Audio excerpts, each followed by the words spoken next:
বন্ধুরা, তোমরা সবাই কেমন আছো? আশা করছি ভালো আছো। আমি অনেক ভালো আছি। তো দেখো, এখন যাচ্ছে একটু পুজোর কেনাকাটা করতে। তো ভিডিওটা দেখো।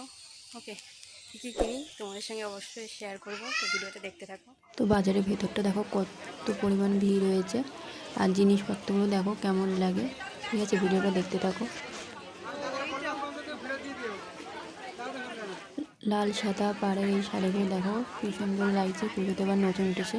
তো ভিডিওটা দেখো, আর কোন কোন শাড়িগুলো ভালো লাগছে অবশ্যই সবাই কমেন্ট করে জানিও। শাড়িগুলো শুধু দেখতে থাকো, দেখলেই বুঝতে পারবে কি সুন্দর সুন্দর শাড়ি পাওয়া যায় এখানে। ঠিক আছে, তো ভিডিওটা দেখো, দেখলেই বুঝতে পারবে এখানে কত সুন্দর সুন্দর নতুনত্ব জিনিস পাওয়া যায়।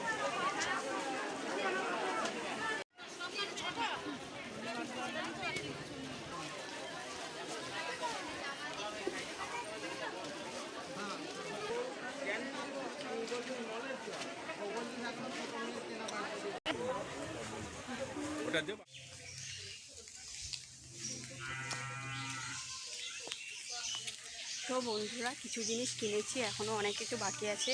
তো আবার বিকেলবেলার দিকে বেরোবো। ঠিক আছে, তো কী কী কিনেছি অবশ্যই তোমাদের সঙ্গে শেয়ার করব।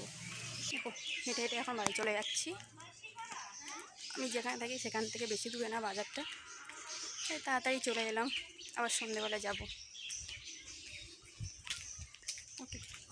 তো বাড়িতে এসে লেট হয়ে গেছে অনেকটা। তা দেখো ভাত বসিয়ে দিয়েছি, আর ভাতটা প্রায় হয়ে এসেছে। আর আজকে একটা তরকারি করব। দেখো আলুটা ভেজে নিচ্ছি কড়াইতে। আলুটা ভাজা কমপ্লিট। এবার বাঁধাকপিটা দিয়ে দেবো। বাঁধাকপিটা কিছুক্ষণ ভেজে নেব, ভালো করে বাঁধাকপিটা ভেজে নেবো। দেখো বাঁধাকপি প্রায় ভাজা কমপ্লিট হয়ে গেছে। এবার জল দিয়ে দেবো সেদ্ধ করার জন্য। ঠিক আছে, তো ভিডিওটা দেখো। দেখো লঙ্কা আর পেঁয়াজটা ভেজে নিচ্ছি, এরপর আদা রসুনটাও ভেজে নেবো। দেখো আদা রসুনটা দিয়ে ভালো করে ভেজে নিয়েছি। এবার টমেটোটা দিয়ে কষিয়ে নেবো কিছুক্ষণ। তো দেখো কষানো কমপ্লিট। এবার সেদ্ধ করা বাঁধাকপিটা দিয়ে দিচ্ছি। তো বাঁধাকপিটা কিছুক্ষণ ফুটানোর পরেই বাঁধাকপিটা নামিয়ে নেবো। তো পুরো ভিডিওটা দেখতে থাকো, আর কেমন হয় কমেন্ট করে সবাই জানিও। ও বাঁধাকপি তরকার কমপ্লিট হয়ে গেছে। সন্ধ্যেবেলা আমি বেরিয়ে পড়েছি, যেগুলো বাকি ছিল কেনাকাটা করা সেইগুলো করে নিচ্ছি। তো দেখো ঠাকুর, এখানে বিশ্বকর্মা পুজো হচ্ছিলো, সেই ঠাকুর একটু ছবিটাই নিলাম। এই ঠাকুরগুলো কেমন হয়েছে অবশ্যই জানিও কমেন্ট করে। তো ভিডিওটা এখানেই শেষ করছি। ভিডিওটা ভালো লাগলে লাইক, কমেন্ট, শেয়ার আর চ্যানেলটা সাবস্ক্রাইব করবে। দেখা হবে অন্য একটি ভিডিওতে।